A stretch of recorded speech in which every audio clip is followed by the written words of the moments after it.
So yeah, a few more people just joining, I think, which is great. So just all the basic kind of housekeeping rules. Obviously, like we said, it's a webinar, so you can see us. We can't see you, but at the bottom of the screen there is a chat function and a Q&A function. If you want to ask some questions as we go along, please do. I'll make a note of them, and if we have time and we can answer them, then I'll put them to Andy and to Gillian. That's on the call at the moment. So today we've got obviously Andy Kerr, who is Chief Operating Officer of the Piper Group and also of Enable Scotland, and former CEO of Send Scotland, who have gone through a partnership integration process. I am learning from Gillian Harkness, who's on the call as well, who's a charity lawyer from Burness, Paull. I'm learning about all these different terminologies for partnerships, mergers, all the different legal structures. So the format today is we're going to chat to Andy Kerr about the partnership process for the Piper Group, chat through that process, and then we're going to go into speaking to Gillian Harkness from Burness, Paull about basically just legal options, structures, how you go about it, how easy it is, how easy it isn't. But just to kick off, Andy, I wonder if you could just introduce yourself and say a bit about yourself and your job and the organisation you represent. Okay, good afternoon everybody. We're on a very tight timescale for what is a very substantial discussion, so I'll be brief. Andy Kerr, Chief Operating Officer Piper Group, formerly Send Scotland. Before that, I was involved in Scottish politics, Scottish Government and various things before that too, but that's too far in the past. Oh, I should say I chair Quality Scotland, board member of the Scottish Funding Council and chair of South Lanarkshire College. Declaration of interest. Fantastic. And that's well, so you've got lots of different kind of like roles and different kind of interests. I guess we got in touch with you because we were interested in the Piper Group. Because obviously Send Scotland and Enable Scotland came together to form what I had called a merger, but when we were chatting through, we were talking about how it's actually a kind of partnership. And from further speaking to Gillian, I got a better understanding about actually how charities and social sector organisations can come together to basically for the benefit of the sector, but then also for the organisations. Could you give me a little bit of background on the kind of process that you went through and what the kind of like structure was? Well, it's an interesting point you pick up because I think it was very much based upon changing the sector and trying to create that enabler for change to occur. So let's first of all get the fact it was not a merger. I think merger has very serious connotations. It's appropriate in some sort of circumstances and not in others. And certainly the prospect here was we had a shared interest, we had a shared view of the world, and we wanted to seek shared benefits coming from that. So we certainly did not use the term merger, although people did use it, I think, inappropriately to describe the situation. How did it come about? It came about with conversations between myself and Teresa, who was then the Chief Executive at Enable Scotland. We certainly shared a view of the world of where the sector was heading, the fiscal environment, in terms of recruitment retention, pressure for a national care system. All of those things were happening out there in the sector, and we had really shared challenges and therefore a shared opportunity to address those challenges. And one of our trustees, a guy called Duncan Tannell, put it very well, to get ahead of the curve. So if you look down south, you'll see big changes in charities, a lot of redundancies around, a lot of reductions of services, support services at the centre, getting by in a shoestring, salami slicing, easy for me to say. So what we tried to do through this process was be respectful of the heritage of the organisations, recognise that we've got a vision for the way forward, which I'm absolutely still wedded to. So how do we do it? What we said was we'll create, both of us, Send Scotland and Enable, will create this thing called the Piper Group, equal representation, equal interest, and that will provide those critical shared services to both organisations, as well as significant shared investment, which we'll come to in a minute. So it was not about a takeover in any way, shape or form. It was about bringing two organisations together to create a new entity, and that's really what it was about. So strategy and vision, looking at potential impact, working effectively. And I think lastly, and it's interesting, we just had a chat before this call about other partnerships and mergers that's taking place. The academic literature on this is very, very interesting around what I call the founder syndrome, which is a lack of ability to hand over power or share power. and of course also a lot of literature about the self-interest of CEOs and chairs not to allow this to happen. Why? Because they are not prepared to park their own personal impacts and interests to the side. And certainly me and Teresa have got a very good relationship and managed to achieve that in terms of that parking of the interest. So two organisations are creating another organisation to provide services to those other organisations. And in terms of, you spoke about it being kind of particularly sector changing, and I can see as an organisation that I work for, it's a funding organisation, and particularly we provide loan investment to organisations. So making sure you're a going concern, making sure that you have enough capacity to deliver your services, but understanding that actually if you're working in the care sector or different sectors, you're bidding for contracts, so that's your trading income. Mm-hmm. Would you say that what you have said within the sector and the way things are kind of going at the moment, but it's something that other organisations should be looking at or could be looking at within the care sector?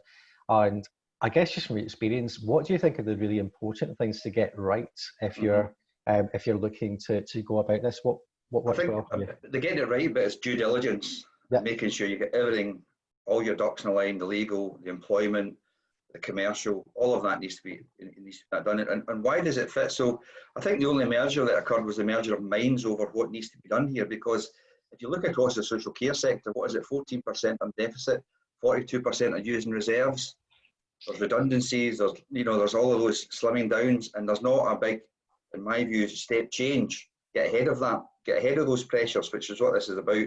Get ahead of those pressures to try and create a different way of doing things. And, for our overhead costs are now, even in the first 12 months, down 3%. And that's significant. That's a significant benefit to the front line of the organisation to allow it to develop more appropriately. So, what's in this? So Sen Scotland had a need for infrastructure upgrade, IT security upgrade, HR systems, finance systems, etc. With property, with people, with procurement methodology. So all of those things came together in the Piper Group to save significant amounts of money. Six-figure sum in insurances. Big numbers around property, around people, and particularly around systems and ICT. There's no way, in my view, that Enable Scotland and Send Scotland could have effectively introduced that digitally enabled workforce, the skill sets required, the investments required, effectively, individually, whereas coming together. And it was interesting, we both used the same consultant to do an ICT review of both organisations. And that independent person came back with a report which said, you are going to save about £1 million here if you guys do this together. Now that's significant for both organisations. And I say we used EY and PwC to verify all our data so that people could say this is absolutely third party approved in terms of the significant steps that we're going to make.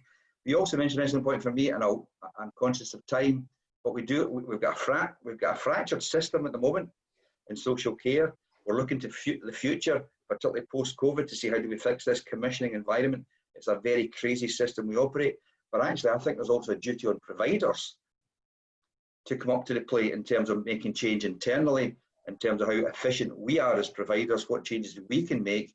Over 1,000 providers in Scotland, is that right? Is that the right model? How can we do things better? Because whilst we want public purse to invest in us, I think we've got a duty to make sure that investment is a good and sound investment. And likewise, I think we've got a duty to the people we support to make sure the sector is sustainable. And if you look at the CCPS Business Resilience Survey, the Scottish Care stuff, there's a lack of resilience. In my view, Piper and models such as Piper provide resilience and confidence about the future of the sector. And it does provide confidence in the future of the sector. It's a brave thing to do in terms of, like you said, the meeting of minds and the fact that it's not a merger. You're bringing together two organisations to recognise the difference in delivery and the uniqueness in delivery, but actually then just how you can share different functions above and beyond that. Thinking about that, thinking about how organisations can go about that, so you can do your due diligence. We've learned from organisations like down south, this is probably a bad example, but with Kids Company, there was a huge kind of instance where I guess the sector as a whole kind of said, okay, so through this commissioning culture, people are maybe misrepresenting numbers, outcomes, all of that sort of thing. We're in this very competitive environment where people maybe aren't as open, transparent, honest about things to do with the numbers and the kind of governance issues. So you've got the things which are about financial robustness of an organisation. You've got to do your due diligence on that. You've got to do about the social impact and the kind of delivery, but then about actually just the culture of the organisation, the culture of the chief exec, the culture of the boards. That's a tricky thing because that's not got numbers on it. How do you go about that? That is a tricky thing, and you used an interesting phrase for a former government minister. You used that phrase, brave. That's a brave decision, Minister, if you go back to yes, Minister. Right. And of course, what you're saying there is this is pretty risky. Yeah. And it's interesting, as I said, the academic literature tells us this is difficult because of self-interest, let's be blunt, about CEO roles and chair roles, and about boards and about that thing called the founders syndrome in terms of lack of change. So you do have to work away at it, and I think the way you do that is to be open and transparent and to make sure you're building support as you go. And you know, and certainly in terms of what we sought to do through Piper was not to have send Scotland disappear or enable Scotland disappear. Operations were separate, but they were not inside the Piper Group.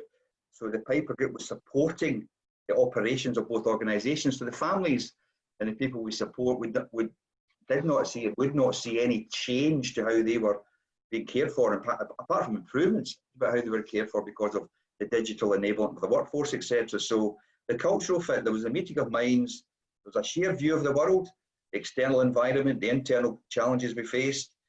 Yes, there were cultural differences in both organisations, which we should celebrate. Let's create a new culture, was the idea around creating a new culture inside the Piper Group. But I think, if I'm being blunt, you then come down to a story of governance in two organisations. And that governance changed over the piece. So 12 trustees at Send Scotland started this journey, and 5 trustees at the end, or sorry, I should say 5 trustees decided to end that journey. And at Send Scotland, a number of key trustees decided to leave the organisation. And I won't put words into their mouths about why, but you know, people like, you know, a guy from PwC, a senior partner, I shouldn't really name them, you know, a senior local government official, you know, some really key people decided to leave.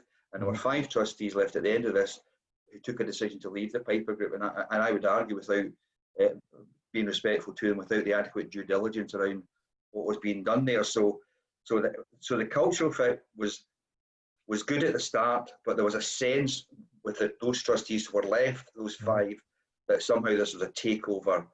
It was an end of Send Scotland and all of that. And I have to be honest, why that perception prevailed within their views, I don't know, because we had a very strict set of red lines. We had an oversight committee at Send Scotland, which was designed to make sure there was clarity over every step we took. And there was no, I mean, I used to meet with families, what has changed from that time before April 19 and now after April 19? How is the service to your loved one changed? And of course, there weren't any changes. But there's a real cultural battle to be had, and one which perhaps was underestimated by myself. Probably not by Theresa, with due respect to her, but it's certainly inside Send Scotland. The pace of change, the way the trustees conduct themselves was different. And Enable, to be fair, had been through some of these prospects before in terms of other partnership models that they were pursuing. It's difficult, isn't it, within the third sector, because board structures, and again, we'll come on to speaking to Gillian, are structured differently. And on the whole, you know, charity trustees can't be paid. And it's different from the commercial sector, and you obviously then have different kind of charitable types of model. So you're asking of trustees who are volunteers. So I'm on the board of 3 organisations. I'm a volunteer. This week we've had some webinars on insolvency and restructuring, Wrongful Trading Act, the kind of the personal liability that I'm taking on board myself. You're volunteering your time, so actually there's a certain amount of insight you can get into an organisation, and there's a certain amount, I guess, of operational closeness you can get to it. So I guess the question I'm asking is, if we are going to change the sector, if we're going to look at more and more of this, there's a certain role that the charity regulator can get involved with, and they've got a certain amount of power. I know from previous roles, I worked for Voluntary Arts Scotland, worked closely with Quality Scotland, great organisations that can put structure there in place. Long-winded questions, but for you, it's been through this kind of experience. What do you think, and not naming any organisations, but thinking, you know, what kind of like support structures, what external systems could there be put in place to try and ensure that if an organisation goes through this sort of process, it is a bit different from the commercial sector where you may not get that far?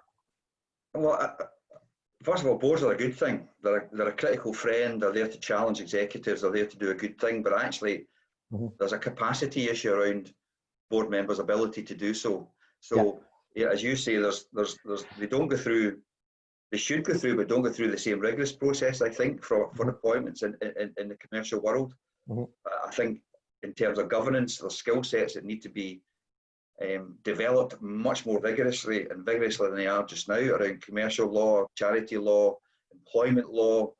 You know, there's a great course, and I forgot the CAS. Is it CAS Business School? You know, it's a full, intensive, week-long course about how to be a good trustee and a good board member. Yeah. And arguably, we don't go through that process. And I certainly felt as though, you know, my experience, trustees were asking questions. You're thinking, oh, we need to go back to square one again and explain again what is involved here, what are the processes, what's the legality, what are the benefits, and all of that. So I think you are right. There is a thing about boards. And remember, I mean, Send Scotland's what, 1,100 plus staff, £23 million turnover, Enable Scotland, now £50 million turnover, over 2,500 staff. These are big enterprises. These are big things that we're responsible for. And I think there's a counterbalance, or a rebalancing, I should say, of the skill sets required to oversee organisations like this. Can I just make a point on this as well, if that's okay, Kieran? Sure, yeah, that's fine. I think there's always been a key principle of Scottish charity law that trustees shouldn't be paid. I mean, there are exceptions to that. In particular, you might see chief executives having a seat on the board as well. But the reason being is that you're there to act in the best interest of the charity. It shouldn't be skewed by your own personal agenda, which can come into it when you're being paid. And I agree entirely with what Andy's saying about there being a need for greater training of boards. Part of the difficulty as well is that balance between people who are from the skilled professional sector, but also those that I would always refer to as the beating heart of the charity. And a lot of charities in Scotland follow the democratic model, where you've got a wide body of members and you've got a board who is democratically elected in the main, and they're accountable to this wider body of members. And I do still think that is something that's really, really important. I don't want to see complete professionalisation of boards. I do still want to see people who are drawn from the membership, and that will differ across different charities, but that can be something that does cause an issue from a governance point of view when you have people that are very close to some of the issues, that are very passionate about some of what's being done. You can see some of that feeding into governance, which is difficult, but I still think the principle of having trustees there on a voluntary basis and trustees who are drawn from the membership, but with that greater support in terms of training, would be a good place to be. Whereas there have been moves afoot, especially south of the border, to totally professionalise boards, and I'm not sure that that is where we would want to be in Scotland. But Andy's right, where you do have these charities that are responsible for massive funding contracts. They've got considerable numbers of employees, and it is quite daunting for people who are coming on and they're not being paid for that role. So I think there is a greater need for support for trustees. And now I'll shut myself up again. No, not at all. I think that's good. I think that's absolutely right. And I think the beating heart needs to be balanced by a beating brain. There's a hearts and minds thing here. And it can't all be one and it can't all be other. And I think arguably that's what Gillian is saying, but we need to make sure that balance is there. Also, what you were talking about, Andy, about how people are appointed in the first place, I still think the idea of democratic elections is important. And for some funders like Big Lottery, Growing Community Assets Fund, they will expect that. But I think there could be situations where some work is done in the background of people who are potential candidates doing a bit of shadowing with existing board members, having one-to-ones with the senior management team to make sure they really understand what they are taking on board when they come onto a board. And some people want to go into boards because they've got a particular agenda and think, I'm going to change the world, I'm going to change the way this organisation operates. Actually, the reality of what a board is you're meant to be involved in collective decision making. A lot of it is quite mundane, a lot of it is around the finances, and people have to have a real understanding of what they are taking on, especially at the moment, because being on a board at the moment is quite a daunting thing. And Kieran has referenced the wrongful trading regime, and there has been a suspension of some of that, but still all of this around, where are we at, and having an eye on creditors and all of this at the moment is really quite daunting stuff. So you really need to know what you're signing up for, and if there could be some process of working with people, albeit still having the democratic elections, but sort of narrowing it down in advance so that people really know what they're taking on board. A really good point. And there's actually a question that's come through, which I think is applicable probably to both of you, actually. So I'll maybe actually put it to Gillian first. Gillian, could you first of all say you're from Burness, Paull? Obviously, I mentioned I was very rudely didn't ask you to introduce yourself. So if you could say who you are. Right. Not as interesting as Andy. I'm a director in the public and third sector team. So my work is corporate, commercial and charities, but purely for public sector clients or third sector clients. And my passion lies in the working with the third sector and working with the social enterprise sector. I myself am also a board member, so I share the pain of some of the people who will be on this call. I can see the question here, which is about in the charities sector, where are the boundary lines between chief exec, chair, board of trustees? What are the key takeaways for success? I mean, the position should always be that the buck stops with the board. End of. They have, whether they're a company or a charity, in terms of statutory responsibilities, the buck stops with them. If things were to go wrong, if Oscar were to do an inquiry, for example, it would be board members who'd expected to be able to say, well, what was my involvement in this decision making? What was my level of understanding? What pertinent questions did I ask? A board should never be rubber stamping decisions of the senior management team. But by the same token, you shouldn't have board members phoning up the senior management team every other day and harassing them and getting involved in all of the operational side of things. But what you don't want is an excessively dominant chief executive and people on the board. And especially you can get that where, say, it's a community-based charity and local community members are elected on, and they are the beating heart, but you might have that feeling of, oh, maths isn't my strong point. Oh, these accounts, I'm not really sure on this, but my chief exec says it's fine, so we'll just go with that. I mean, absolutely not. And also, you shouldn't just be driven forward by an agenda that's being pushed by a chief executive. On the other hand, boards have to appreciate that the chief exec and the senior management team, they're immersed in this stuff day to day. You as a board member are not, in all probability, and you don't want to be too risk averse. You want to listen to what they're saying, probe it, ask the right questions, but not make it impossible for an organisation to grow and develop because you are being too risk averse. So key takeaways for success is another part of the question. I don't know if the person who's asked this is referring to in a merger context or just generally, but I think having an understanding of the respective roles, also just having respect as well, the senior management team not seeing the board as a necessary evil that they have to get approval to get over certain hurdles, but the board also recognising that, they can't micromanage things. As Andy was saying, having that appropriate balance on a board, having a split of people like me, or accountants and lawyers, or depending on what you're doing, if you're taking on a community development of a property, having someone from a property background, if you're going to be going through a big restructuring, someone from an HR background, having those people, but then having the people who are incredibly passionate about all of this and who get exactly what it is that this charity was set up to do. Although, back to Andy's point, you've got that founder syndrome sometimes, and that can be really, really difficult when someone has given their all and set this up from nothing and submitted all the funding applications, and then they see it kind of unraveling and flowing away from them. So there is no one answer, but I think people just having an understanding of statutory duties and things like that, board training and whatnot. And I'll hand over to Andy.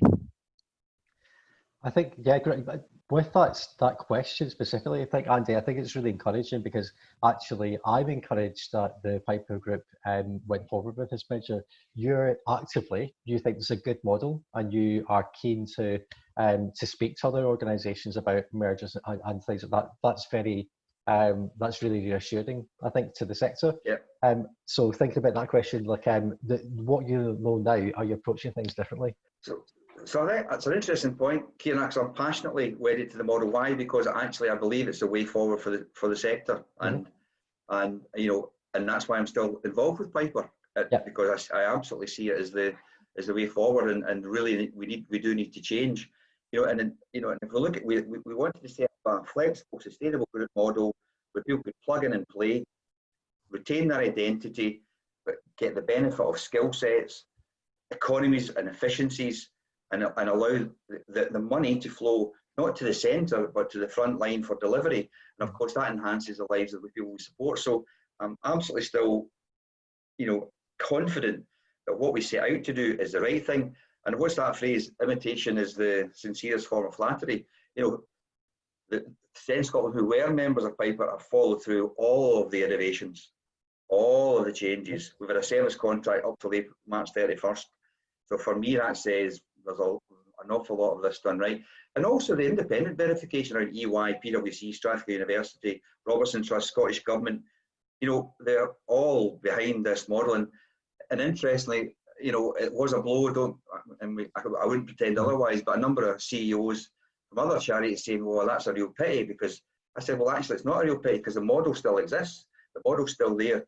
You can use it, develop it, and share the skill sets here. But at the end of the day, we are moving into one hell of a situation. It was bad before, bad pre-COVID, very difficult post-COVID.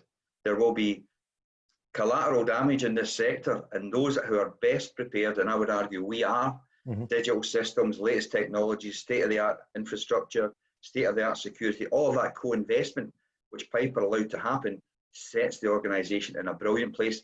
And look at Enable, it's actually almost, it's using the Piper Group to expand and develop. It's went from 30 to 50 billion, fastest growing in the sector. Kerr Spectre grades 5s and 6s, probably the best in the country.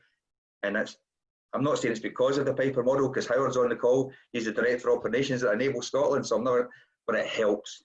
That helps to have that big, strong backbone to the organisation. And as I say, I don't think that could have been achieved separately. It can be achieved together. So really interesting. Obviously, Gillian, you have expertise in different structures, and the Piper Group have gone for one sort of structure. And there's news today and over the past couple of days of organisations like SINSCOT and Social Firms Scotland merging, and we'll see and we have heard actually, I worked for the Princess Trust years ago, they merged with Fairbridge. That went really well, all fantastic. So with the Fairbridge model, that was very much organisation taking the operational model, as I understand it, merging with another organisation and probably lose some of their identity, but for the greater good. We have the Piper Group that had a certain model, and we hear of SINSCOT and Social Firms adopting a certain model. I'm not sure what that model is. You probably don't have. I wasn't personally involved in it, but I suspect it was more a traditional merger. Do you want me to start just going through some of the techie bits on this just now? Okay. I'm just going to start by saying I am on the last Harry Potter book with my 6-year-old right now, which was probably an error of judgment given how relentlessly dark it is. And sorry for spoilers, but folks, you've had enough time to read it. But this is the one where Harry embarks on a really difficult journey to vanquish the Dark Lord, Lord Voldemort.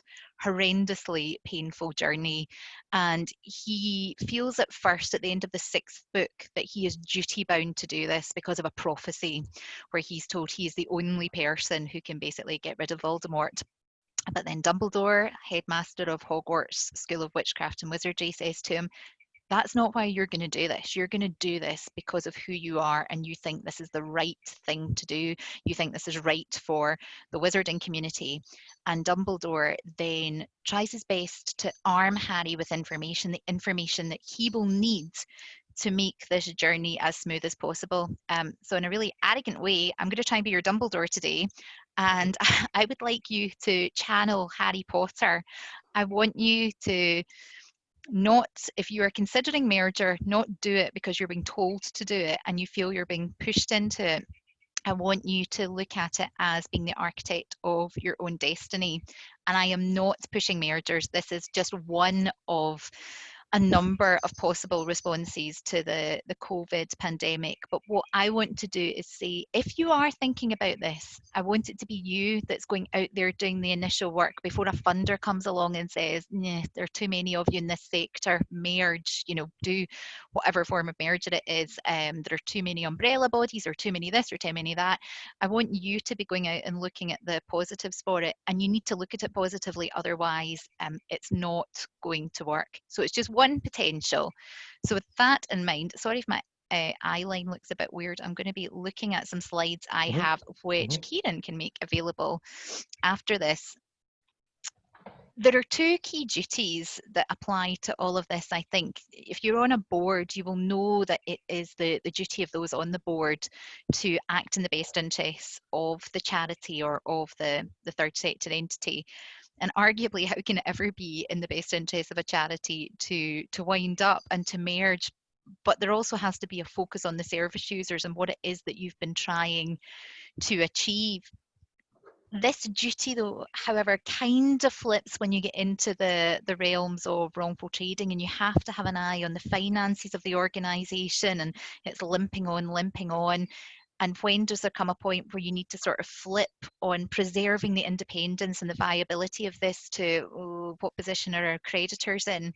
And also thinking about, is this desire for independence and to keep going what we set up, is that really what is going to be in the best interests of our service users and what it was that we were originally set up to achieve? Sorry, I'm just going to try and minimize this because I can't see all of this properly. So with that in mind, I'm going to look at the techie elements of mergers. And what is a merger, first of all? Well, I think Andy was kind of saying it quite well when it's still regarded as it's a dirty word, isn't it? And there's a lot of nervousness around it. Really, all that the term merger means is two or more organisations formally combining to form another organisation. And the key with all of this, and again, Andy was alluding to this, is dialogue is absolutely essential. Communication, key to everything in life. You have to be so upfront in your discussions. You have to be positive about it. We quite often coordinate workshops for those who are thinking about mergers. And the last thing you want is people really holding back and having this nervousness. And I'm not going to say what's really important to us here. It's just going to unravel further down the line if you do that. You do see people getting involved in non-disclosure agreements to make themselves feel a bit more comfortable in saying what they want to say. I personally don't know that that's necessary. That seems a bit excessively legalistic, which I know sounds ridiculous coming from a lawyer, but I would rather that when you have these workshop sessions, people come along who have got sufficient seniority that they can say, subject to our board ultimately signing off on this, these are the key things for us. This is what we need to see reflected in this arrangement, and looking for the strengths and weaknesses, being certain that the whole is going to be greater than the sum of its parts. And I would always recommend as well having some kind of joint steering group who are discussing this weekly and trying to keep that communication going. So the key advantages of a merger are it can preserve and enhance the work which has been done by a charity, even if the organisation itself is going to disappear. Whereas if you focus on independence at all costs, it can mean you're not quite able to achieve what you initially set out to do. You're doing things on a margin. Also, the administration costs can be cut by centralisation of functions, as Andy said with Piper. You've got efficiency increases, stronger purchasing power, more effective utilisation of space, maybe being able to go for tender opportunities that you weren't able to go for as part of a smaller organisation. Disadvantages, there's no doubt about it, it's costly doing the initial exercise. People like me, unfortunately, take your money for this, and this is one of the one of the few areas where I say you really do need a solicitor. Things like setting up constitutions and whatnot, there are a lot of free resources out there that we've helped to develop, but this is one where you do need a solicitor to guide you through it. There's also not, generally speaking, an easy exit strategy. Piper's a bit different, and I'll come on to explain why it was different. But if you're doing a traditional merger where one organisation merges into another, there's not really a way of unwinding from that, because you've got one board, and that board is there to act in the best interest of the merged entity. If you're now sitting on that board and you're from the charity that's transferred its assets and operations across, you're not acting in furtherance of your duties if you're starting to unwind things. Similarly, if you've been a chief exec and you've chippied over to another organisation and then you think, oh, this isn't quite what we signed up for, you don't really have any locus to try and unwind it. There can also be the loss of independence if you're a Scottish charity and you're merging into a UK-wide charity, or if you are a charity working with young people, but you've got a very specific focus on music therapy, and then you are moving into a wider youth-based charity, and all of a sudden the music therapy, the larger charity is like, oh yeah, we like that, but it's not really the main focus of what we're doing, so you can feel disenfranchised. And there can ultimately be a poor cultural fit. Again, if you've been having discussions all along and people get to know one another quite well from the respective charities, you should have quite a good sense of what the cultural fit is likely to be. So the techie process of all of this, the first thing you would do would be a feasibility study, developing an outline business case. There are consultants in the third sector who can assist with this. Very often the accounting firms can assist with this as well. Due diligence, Andy said early on, absolutely critical.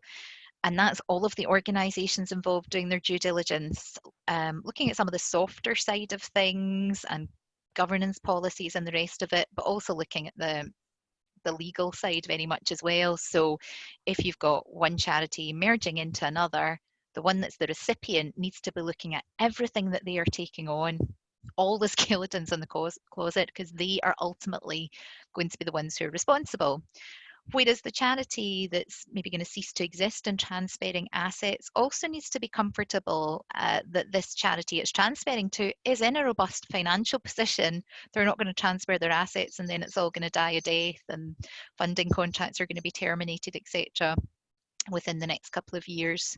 So you've got your feasibility study, your due diligence, statutory consents. If you've got charities involved, you will very likely be looking at obtaining OSCAR, the Office of Scottish Charity Regulators, consent to what will technically speaking be a winding up of a charity.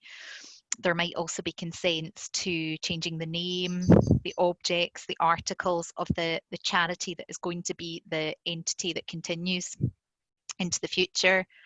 There will be some techie resolutions that need to be passed by the relevant majority of the members, not the board of the charities or third sector bodies involved. If I had £1 for every time I've heard people say, we don't have members, we've just got directors, you will have them. They might be one and the same people, but it all has to be documented appropriately. Then your key document and the key area where a solicitor would be involved is the transfer agreement, where one charity is saying to another, we agree to transfer the entirety of our assets and operations with effect from this date, which is normally financial year end. Key thing is at the outset of discussions to get the position on indemnities agreed and understood. This is one where I feel like I'm banging my head against a brick wall sometimes. It depends who the solicitors are who are involved in this. Quite often you will have one charity engages corporate finance solicitors who are used to things transferring for massive wads of cash, and there are warranties and all the rest of it all over the place. In third sector mergers, nobody's paying for the assets and operations that are transferring. One is saying, we are transferring our assets and operations in furtherance of our objects clause to another. They get no money for that. But what has to then happen is, to protect the board of the transferring charity, you have to have an indemnity from the recipient saying, if any liabilities crop up after the transfer date, we will cover you, because it's one of the very rare scenarios where the board members could have personal liability. If they've transferred everything, they've received no money for that, then they could be in a situation, theoretically, never seen it happen, where someone comes knocking on their door and they have to pay out of their own funds to meet liabilities. So it's absolutely key that the recipient indemnifies the board of the transferor. Now, some solicitors who do not work in this sector will go, whoa, what is this? We've never seen this. Of course, we're not signing off on that. So choose wisely would be the message on that. And the transfer agreement, like I say, it's the key legal document. It's saying we're going to transfer our assets and operations with effect from this date. And that's enough to actually give effect to some of the transfer, but there will be certain assets that need additional steps to be taken. Like if you have leases of property, they need to be formally assigned. Contracts with third parties need to be formally assigned. So the transfer agreement in itself won't do that. So unfortunately, as you can see, it is quite a costly process. So the forms of merger. Now, I cannot see myself on this camera right now, and I've got some, oh, there I am. So I have a few of these. I've got some really wonderful drawings, not really. This is, can we see this? This is the Piper Group, effectively. So you establish a new company, and your existing organisations become subsidiaries of this entity. So again, I wasn't involved in Piper, but I would imagine what they had to do was they would have adopted new articles of association of these entities, in terms of which this brand new company would be the sole member. Benefits of this? Well, theoretically, Andy can disagree with me, it should be less expensive because nothing is transferring out of these. It's not a true merger. They're not transferring any assets and operations. They retain their own boards. So as Andy said, they've got still a feeling of independence and a feeling that they can control elements of service delivery. And this entity up here would be involved in the back office administration, should set overall group strategy. It could also be the one that goes out and tries to win additional contracts, etc., etc. Disadvantages, it's not really integration in the fullest sense, and you can get friction. And I'm not commenting on the particular situation with Piper because not involved, but you can get friction when you've still got these individual boards, and it doesn't always achieve everything that you would want to achieve with a full merger. Then we have Model B. This is quite difficult to see. So again, you've got your two entities, two charities. You set up a brand new one and you transfer the assets and operations of each into this new one. You would get, I'm assuming it's a charity, get charitable status for it. You take representatives from the boards of each of these, put them on this board. Very costly. As you can see, you've got two lots of mergers. Benefits of this as compared with option one, you've got full integration. All of the efficiency savings, you lose the sort of friction with the retaining separate boards. The reason you might do this is if there are real sensitivities about takeovers, if one entity really does not want to feel that it's being taken over by a larger entity. You hardly ever see it because it is so costly, and this is a sector where every penny counts.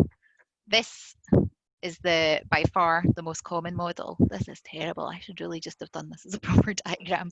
But basically, one charity transfers into the other, transfers all of its assets and operations, and ceases to exist. It's not to say that this one remains exactly as it did before. Depends on the relative bargaining positions, but quite often the one that is the recipient, you might change its name, change its objects clause. You might have to change its objects clause actually to reflect some of the activities are coming over. That's another one that can be a bit of a pressure point when you're trying to say to the recipient board, if I'm acting for the transferor, well, your objects clause has been drafted in such and such a way, and it would not allow for these activities. So again, that's one of the very rare situations where the board of the recipient could find themselves personally liable if they say apply for a funding contract to do with the activities coming from the transferring organisation, their objects don't allow for it, liabilities crop up in some way, shape or form. So yeah, it's one of the ones where you really have to be saying to them, no, you need to change your objects to allow this. You might also change the board and the membership structure of the recipient entity to allow for positions on the board for people coming from the transferring organisation. The decision as to which charity transfers to which is normally based on cost. As part of your due diligence, you would be looking at how many leases does each charity have to transfer, because you have legal fees involved in all of that. Pensions tends to be a huge one. I'm not a pensions lawyer, so separate advice would be needed on that. But if, for example, one of the charities has staff who are part of the local government pension scheme, there can be a crystallisation of liability triggered by one of these transfers, and I think it can cause, like, it can be so costly, so you tend to leave those individuals where they are and the other charity transfers into that. So theoretically you could have what is the much bigger charity transferring into the smaller one to avoid that crystallisation of liabilities. I'm just going to try and see my slides again. I'll minimize that down. So yeah, and as I've said, there is no consideration paid for any of this, and you're looking to get that indemnity position sorted out at the outset. So I'm going to talk a bit more about that last option where I can't see myself anymore, but hopefully you can see this. So where one charity is transferring into another, it is, like I say, by far the most common. I can absolutely see the appeal of what the Piper Group have done, and Andy and I had a separate discussion about this, and actually how, in terms of care contracts and the type of work that's done, really there were a lot of savings to be made in terms of that back office side of things. For other organisations, you might not quite achieve the same efficiency savings without a full integration, but I can absolutely see the benefits of doing it, especially when there is a real nervousness about merging and people wanting to retain their own identity. But certainly 99.9% of the ones I'm involved in, whether it's ones that have been forced by funders or it's ones where people have decided themselves, we want to do this. And I've got one just now where there's a charity that's in a very financially healthy situation, but they just think longer term it's going to become more difficult. We've identified this other charity south of the border. There are great synergies there. We just want to pass things over to them. 99.9% of the time, that's what happens. One will cease to exist.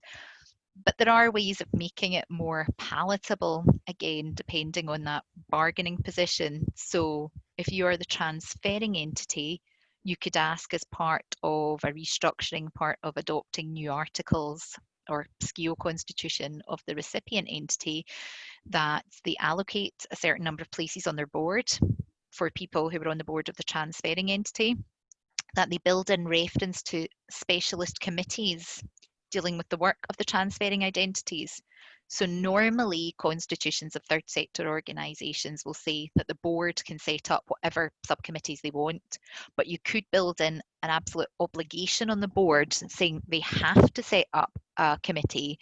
So if it's a Scottish charity going into a UK-wide one, there has to be a Scottish operational committee that the board must set up, and you'll have people from the transferor sitting on that so that they can take forward sort of responsibility for making sure Scotland isn't forgotten. Similarly, if it's charity working with people who've got mental health problems and you're from the charity that's going to cease to exist, and you're working with people solely with addiction issues, and you're moving into a charity that's wider in terms of mental health, if you want to have a committee that still has a real focus on that, you could enshrine that to ensure that, for example, you work in Glasgow, there's a lot of, say, substance abuse, people of a certain age, to ensure that that's not forgotten, whereas this new charity might be like, oh, well, it's all about young people, and, you know, we want to focus more on the likes of what the Duke and Duchess of Cambridge focus on.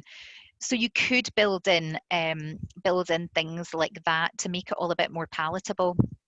It's not to say that that can't be changed in the future, because articles of association can always be changed, but to have that in there, or to even have something in the transfer agreement It's a marker in the sand. So once your charity ceases to exist, even though there is an obligation in the transfer agreement, there's no one left to sort of enforce that. But it can be better than nothing, just making people stop and think before they completely ignore what was there.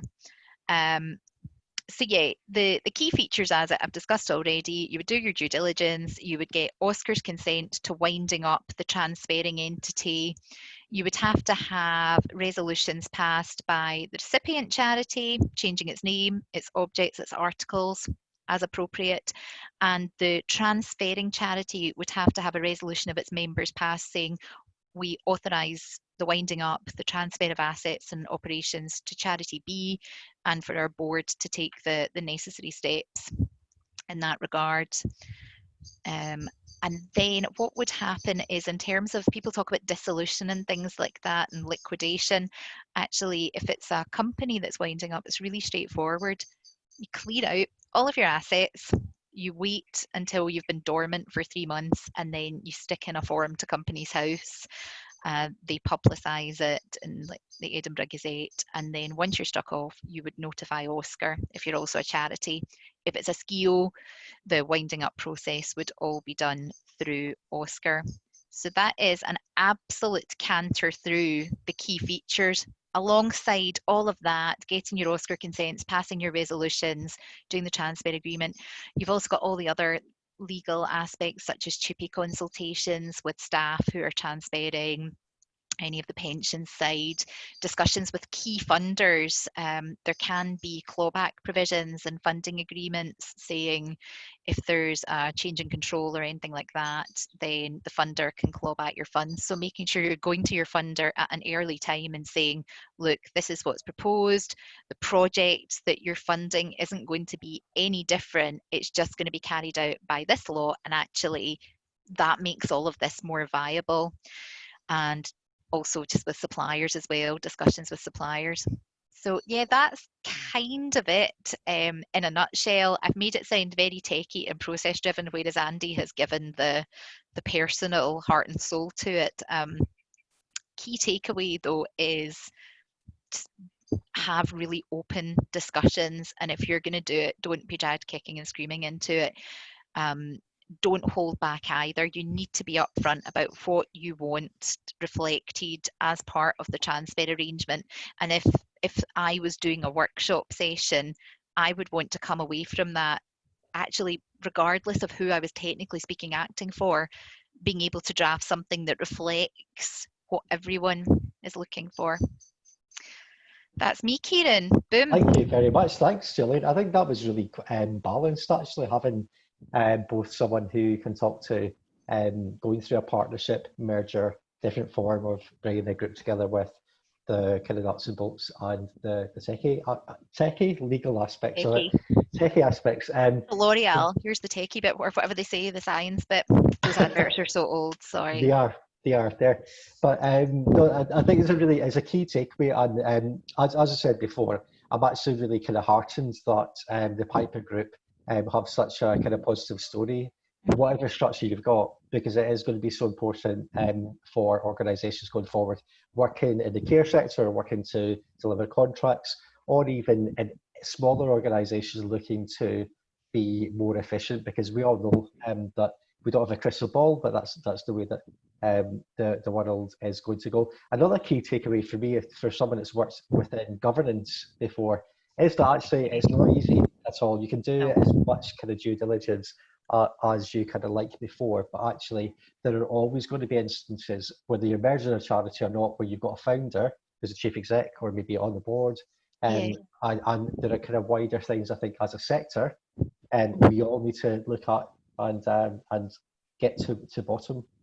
My biggest, the most difficult thing I deal with in my job, which isn't really anything to do with mergers, is the governance side of things. And it's really heartbreaking, actually, when you are acting for a charity and things have gone wrong and people are maybe reporting things to Oscar or reporting things to funders, and it's really, really difficult, and you can absolutely see both sides. And quite often sometimes it can be because you're dealing with very vulnerable people, or that kind of passion from service users, or it's so difficult, and I do not want people spending their money on me, and I know it gives people comfort to do so, but it's the ramifications of some of this are quite frightening, and there is no perfect way of resolving that. And Scotland's third sector is just so buoyant, and